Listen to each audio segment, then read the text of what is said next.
की विशेषता के बारे में जानेंगे। सुषमा उपन्यास का प्रमुख नारी पात्र है।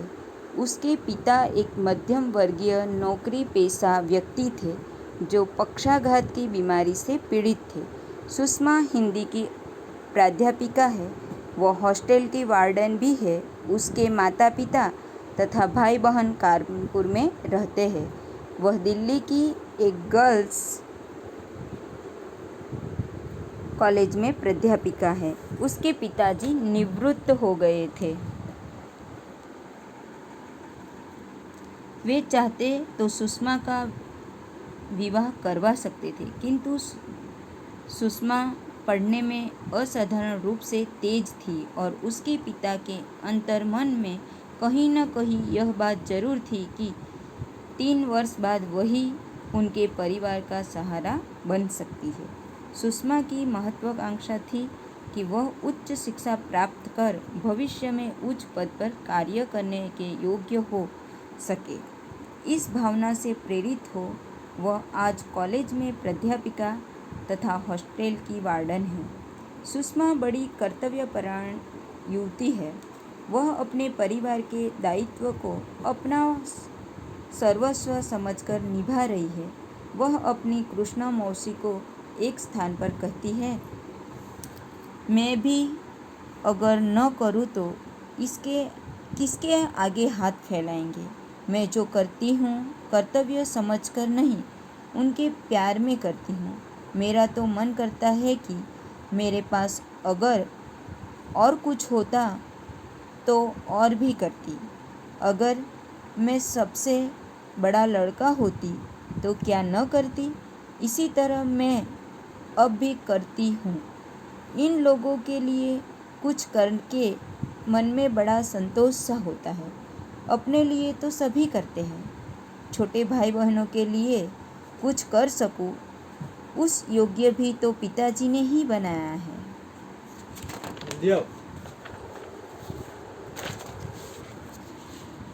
यही है उसकी कर्तव्य परायणता। वास्तव में सुषमा बड़ी समझदार, व्यवहार कुशल, सूझबूझ की घनी युवती है। वह हमेशा ही छोटे भाई बहनों के लिए बहुत करती थी। घर में माँ का शासन चलता था। सुषमा माँ से अधिक पिता के निकट थी। माँ का सारा ध्यान छोटे बच्चों पर केंद्रित था। सुषमा प्रायः उपेक्षित सा अनुभव करती थी। माँ उसके जीवन में आए बिखराव को समझने का प्रयत्न नहीं करती थी। अपनी माँ की दो हटी फिलॉसफी उसे कभी भी खटकने लगती थी। असल में सुषमा बड़ी उदार थी। सहेली मीनाक्षी उसे अक्सर कहा करती थी कि सब तुम्हारी भलमनसाहत का फायदा उठा रहे, तुम बहुत उदार हो। सुषमा सुंदर युवती है, गौरवर्ण भी है। वह उस पर पतली, स्वाभाविक वक्र भौहें और बड़ी बड़ी दीप्त आंखें बहुत खिलती थी। लंबी नाक और सुघड़ पतले होठ, आधे कान बालों से ढके थे। उनकी लबों पे मोतियों के कर्णफूल, बिना बाहों का ब्लाउज आदि उनके सौंदर्य में वृद्धि करते हैं। सुषमा अपने स्टेटस को ध्यान में रखकर कपड़ों की पसंदगी करती थी। उसका स्वर बहुत राधा और मृदु था। साधारण औपचारिक बातें करते हुए भी उसकी मिठास कम न होती थी। नील नामक युवक को वह पहली ही दृष्टि से प्रेम करने लगती है। उसके आचरण का सहज खुलापन सुषमा को छू जाता है। सुषमा जानती थी कि वह आकर्षक है और अपने प्रति पुरुष दृष्टि में प्रशंसा देखना उसके लिए नया न था।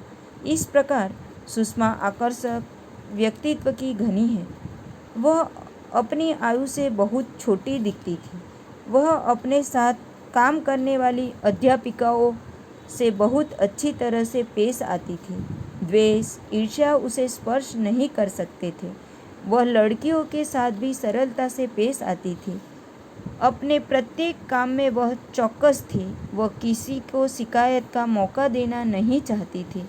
वह खुलकर बोलती, वाद विवाद करती। उसका मस्तिष्क हर समय जागरूक रहता था। परिवार के बोझ से दबी सुषमा का मन कभी कभी डूबने लगता था। उसकी उम्र करीब 35 की थी। उसके भाई का नाम संजय था। विनय उससे छोटा था। निरुपमा और प्रतिमा उसकी 2 बहनें थीं। 5 भाई बहन में वे सबसे बड़ी थी। पढ़ने में वह पहले से ही तेज थी और साथ ही बड़ी आज्ञाकारिणी थी। वह एमए फाइनल में थी तब तो उसकी शादी करीब करीब तय हो गई थी, किंतु माता ने उसकी शादी न होने दी। सुषमा ने कल्पना ही नहीं की थी कि उसकी शादी नहीं होगी। उसके भीतर तब से कड़वापन भर गया था। सुषमा 20-22 की थी तब नारायण नामक एक युवक के प्रति लगाव हो गया था। वह उसका पड़ोसी था। नारायण और उसकी माँ को सुषमा बहुत पसंद थी। नारायण के पिता प्रतिष्ठित वकील थे। वे अपने बेटे की शादी बड़े ऊंचे घर में चाहते थे। उन्होंने नारायण की शादी सिविल सर्जन की बेटी से कर दी। सुषमा बड़ी संवेदनशील नारी है, बहुत करुणामयी है। सुषमा के मामा शादी कराने के पक्ष में थे, किंतु मिस्टर शर्मा उसके पिताजी मिस्टर शर्मा नहीं चाहते थे कि सुषमा की शादी हो जाए। उन्हें रिटायर होने में 3 साल बाकी थे। वे नहीं चाहते थे कि उनकी सारी आर्थिक व्यवस्था गड़बड़ हो जाए। इस प्रकार पिताजी ने उसके साथ न्याय नहीं किया था। वकील साहब के पोते के नामकरण में सुषमा परिवार के सदस्यों के साथ जाती है। वह बच्चे के लिए एक चांदी का झुनझुना खरीद लेती है। वह नारायण की बिचली लड़की की अपनी ओर खींच प्यार करती है। उसका स्वप्न पुरुष भी किसी विदेशी विद्यालय से शिक्षा प्राप्त सुसंस्कृत शिक्षित था, परंतु उसका यह स्वप्न अधूरा ही रह जाता है। कृष्णा मौसी उसे जब जब सावधान करती है, पर सुषमा ही जीवन से समझौता कर लेती है और अपनी निर्मम नियति को मन ही मन स्वीकार कर लेती है, क्योंकि उसे पता था कि उस पर कितनी जिम्मेदारियां हैं। भले ही पिताजी ने उसके साथ अन्याय किया हो, पर वह अपने व्यवहार से पिताजी को दुख पहुँचे ऐसा कभी नहीं चाहती थी। वह उनका बराबर ख्याल रखती है। खाने के बाद पिताजी को पान मिला भी होगा या नहीं, यह सोचकर वह उदास सी हो जाती। स्नेहीजनों से विलग होकर वह अपने को बेसहारा पाती। पुराना सा मकान, मैली दीवारें, घिरा आंगन, पर वही उसका घर था, वही उसके आत्मीय। अपनी वह कॉटेज उसे कारागार सी प्रतीत होने लगी, जहाँ सुख सुविधा के बावजूद सहज स्नेह की उष्णता न थी। स्पष्ट है कि सुषमा आत्मीय है, भावुक है। उसे अपने जीवन, अपनी चीज़ों के प्रति बड़ा मोह था। सुषमा प्रकृति प्रेमी है। सुबह की धूप उसे बड़ी प्रिय लगती थी। उसे विभिन्न रंग बिरंगी फूलों से सजे गमले अच्छे लगते थे। ओस भरी गोल पत्तियों को आँखों पर रखना, अपने चारों ओर बिखरी हुई सुवास में खोई रहना बहुत अच्छा लगता था। वह स्वभाव से अत्यंत सरल थी। उसने बहुत जल्दी ही सभी का दिल जीत लिया था। फिर भी कुछ महिला अध्यापिकाएं उससे जलती थी, क्योंकि प्रिंसिपल उसे बहुत मानती थी और सीनियर अध्यापिकाएं होते हुए सुषमा को वार्डन बना दिया गया था। सुषमा नील को सच्चा प्यार करती थी। नील भी उसे बहुत चाहता था। दोनों अक्सर मिलते रहते थे। नील के आगमन से सुषमा के जीवन में खुशियाँ छा गई थी। उसमें आया परिवर्तन मीनाक्षी भी देख चुकी थी। पहले अपने बंधनों में छटपटाती, अपने जीवन की एक रास्ता से उकताई सुषमा की आंखों में अब तारे बस गए थे। अपने नित्य प्रति के काम निपटाते हुए सुषमा के मुख पर आत्मविभोरता रहती थी। अपने में उसके हृदय में जैसे एक अलग झरना फूट पड़ा था, जिसके जल से वह सदा सिंचित रहती थी। स्टाफ रूम में भी अगर कभी वह आती तो कम बोलती। उसके होठ किसी गुप्त हास्य से मुस्कुराया करते। नौकरों के आपसी झगड़े, लड़कियों की विविध समस्या, मैट्रन की परेशानियां इत्यादि के पीछे सुषमा का काफ़ी समय निकल जाता था। वह प्रत्येक काम को बखूबी अंजाम देती थी। उसका हर काम व्यवस्थित होता था।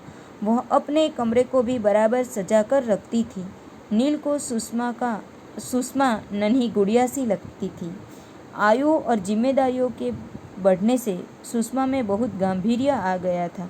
नील के साथ वे संबंध ने उसे पहली बार यह सोचने पर विवश कर दिया कि उसके पहले के वर्ष यूं ही निकल गए। परिवार का बोझ अपने पर लिए वह कभी कभी कांपने लगती थी। नील मन का प्रिय बन चुका था। नील की उमड़ती नदी की तरह भावनाओं का सामना करने का साहस सुषमा में नहीं था। दूसरी ओर नील का बारंबार हॉस्टल आना, साथ में घूमने जाना अन्य अध्यापिकाओं और लड़कियों के बीच चर्चा का विषय बन गया। नील के आगमन से ही सुषमा के चेहरे पर आत्मविभोरता रहती थी। नील उसे प्रिय था। उसने यह बात स्वीकार कर ली थी। अपने नए व्यक्तित्व का जन्म होता देख उसे आश्चर्य भी हुआ था। उसमें आया परिवर्तन सभी ने लक्ष्य किया था। लड़कियों को तो लगता था कि उसके माथे की बिंदी और भी चमकने लगी है। उसके होठों में बड़ी कोमलता आ गई है। अब उसे नील के अतिरिक्त कुछ नहीं दिखाई देता था।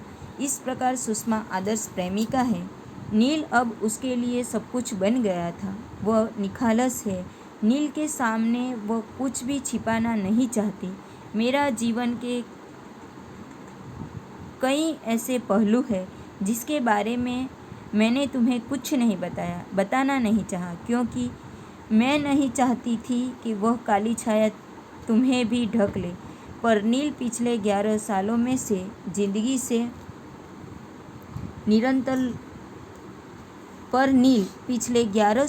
मैं जिंदगी से निरंतर लड़ रही हूँ। तुम्हें विस्तार में नहीं बताऊंगी, पर मैं यह तुम्हें बताना चाहती थी कि यह नौकरी मेरे लिए बहुत कीमती है। निर्धन में भले ही रही हूँ, पर स्वाभिमानी भी बहुत रही।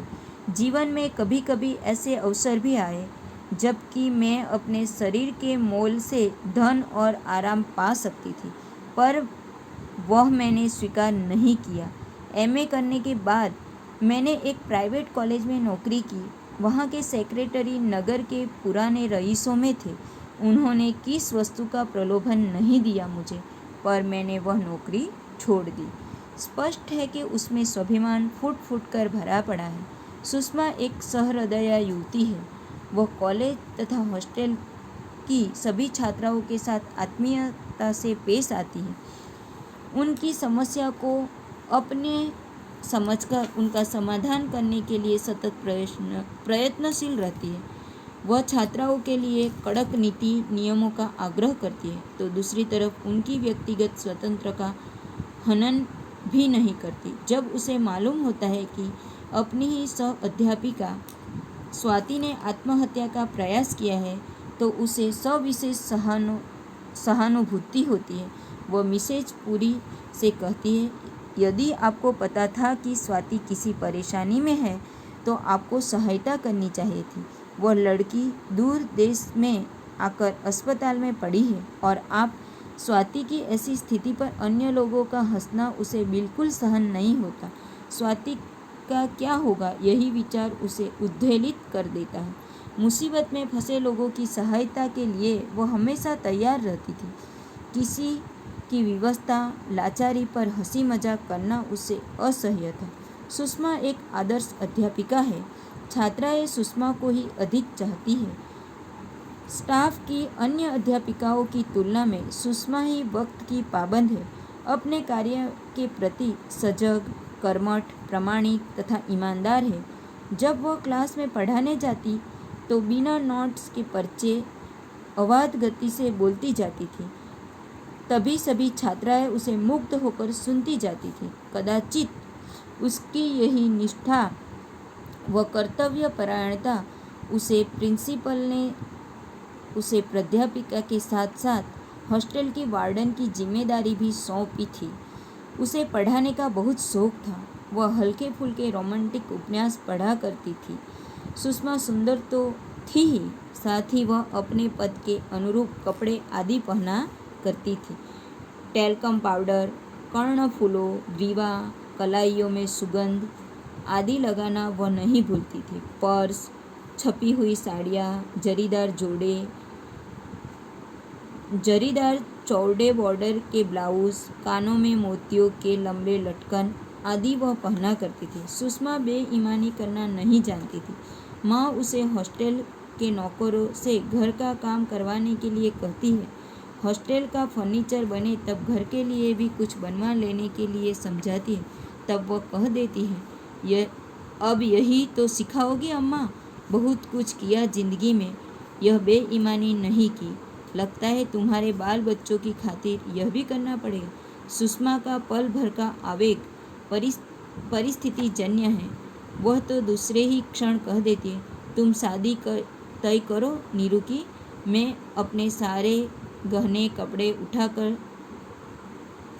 दे डालूंगी। उसे अपने माँ के व्यवहार से कभी कभी बहुत दुख होता था, क्योंकि माँ को उसके सिवा सभी की चिंता थी। नील द्वारा लाई गई चीज़ों पर वह अपना पूरा अधिकार समझती थी। नीरू को देखने लड़का आ रहा था। नीरू ने नील वाली साड़ी पहन ली तो वह नाराज हो गई। उसने अपनी नाराज़गी सादी साड़ी पहनकर व्यक्त की। माँ के कहने पर भी उसने कह दिया, मुझे थोड़े कोई देखने आ रहा है।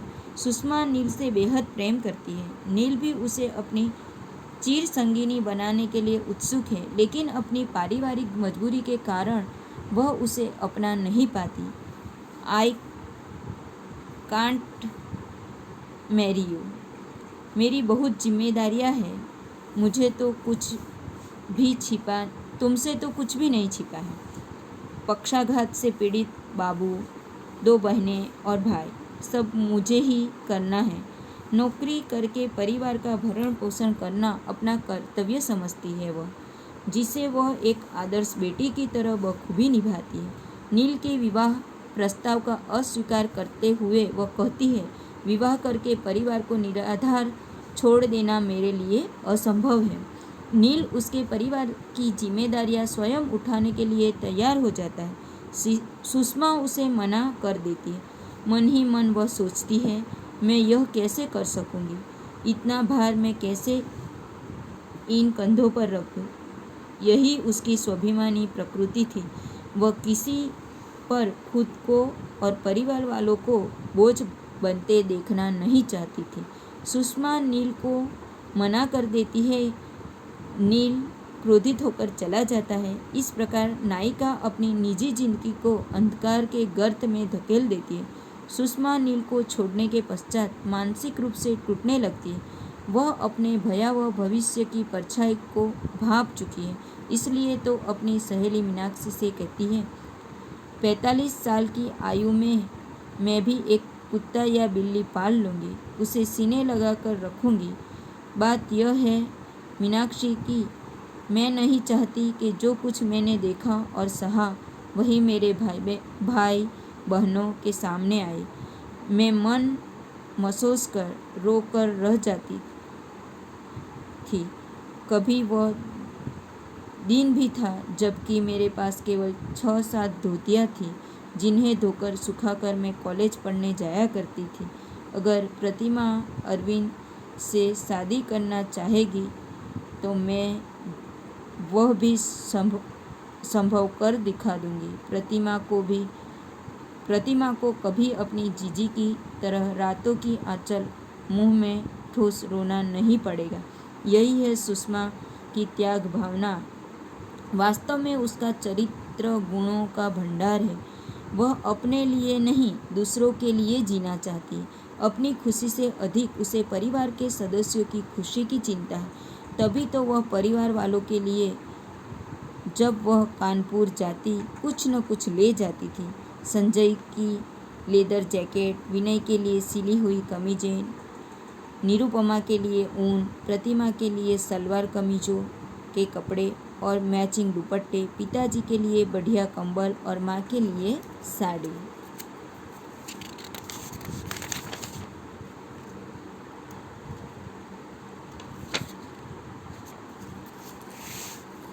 सुषमा को जब पता चलता है कि नील भारत छोड़कर हॉलैंड जा रहा है, तब वह अपने आप को रोक नहीं पाती। मीनाक्षी से टैक्सी मंगवाने के लिए कहती है।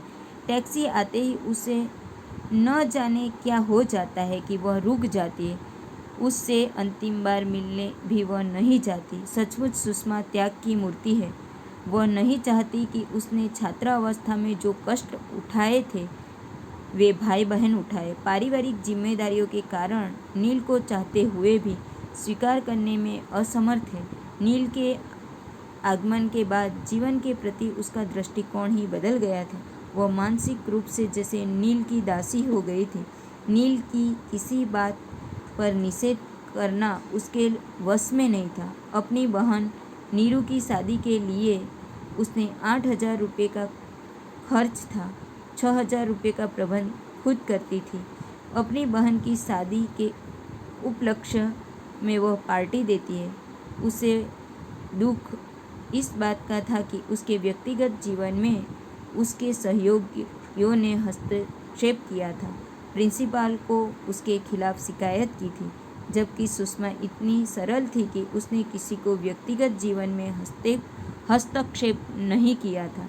प्रिंसिपल के सामने उसके अनैतिक आचरण के उत्तरदायी ठहराने वाले उसके सहयोगियों को वह माफ़ कर देती है। इस प्रकार वह क्षमाशील है, क्षमा की मूर्ति है। वह जीवन भर ऊब, घुटन और अकेलेपन से, जीवन में आने वाली रिक्तता से आक्रांत रहती है। इससे नील का वियोग सहन नहीं हो पाता। वह मन ही मन कहती है कि नील के बगैर कुछ भी नहीं हूँ।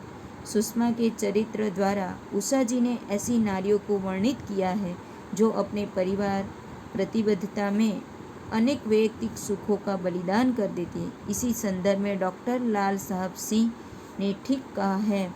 उषा प्रियमवदा के उपन्यास में मध्यम वर्गीय परिवार की आर्थिक व्यवस्था का बोझ ढोती नारियां चित्रित है। मध्यम वर्गीय नारी परिवार का बोझ स्वयं ढोने के लिए प्रस्तुत है। वह भी त्रस्त है आर्थिक वैमनस्य की मार से। सुषमा की व्यवस्था उनका परिवार और परिवार का उत्तरदायित्व है। वह शिक्षित युवती है। आर्थिक विपन्नता शिक्षित युवतियों के विवाह में भी एक कठोर बाधा बन जाती है। सब मिलाकर कहा जा सकता है कि सुषमा पाठकों के मन पर गहरा प्रभाव छोड़ जाने वाली नायिका है। वह पाठकों की सहानुभूति की पूरी अधिकारिणी है।